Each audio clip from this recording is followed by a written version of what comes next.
کہ بسا اوقات ہمیں بھی کوئی گری پڑی چیز مل جاتی ہے، کسی کا مال ہوتا ہے، کوئی چیز ہوتی ہے، موبائل وغیرہ، کوئی رقم، کوئی نقدی. اب ہم کیا کریں؟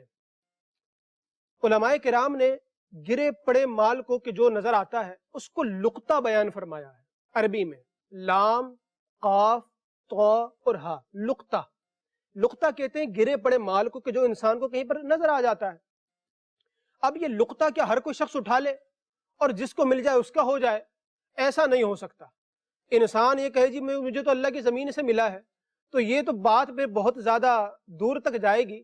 جناب آپ بھی اللہ کی زمین پر موجود ہیں، کوئی آپ کو بھی اٹھا کر لے جا سکتا ہے اور کہیں کہ جناب ہم نے اللہ کی زمین سے اٹھایا ہے. تو بات یہ درست نہیں ہے. جو کسی کا مال ہو، دین اسلام نے ہمیں اس کی حفاظت کرنے کا حکم دیا ہے. مسلمان کا مال غصب نہیں کرتا، مال پر ڈاکہ نہیں ڈالتا، بلکہ مسلمان تو مسلمان کے مال کی حفاظت کرتا ہے.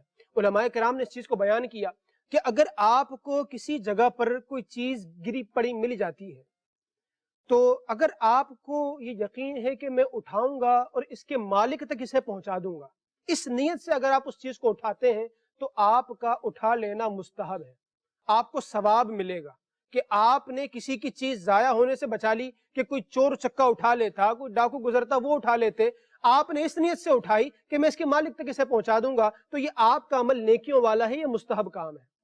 پھر فرمایا لیکن اگر آپ کو یہ ڈاؤٹ ہے کہ میں اٹھا تو رہا ہوں، ہو سکتا ہے یہ رقم میں خود ہی رکھ لوں، مالک کو نہ پہنچاؤں، اس بات کا خدشہ اور اندیشہ موجود ہے، تو پھر حکم یہ ہے کہ اس صورت میں وہ چیز نہ اٹھانا بہتر ہے. اب آپ نہ اٹھائیں اس چیز کو.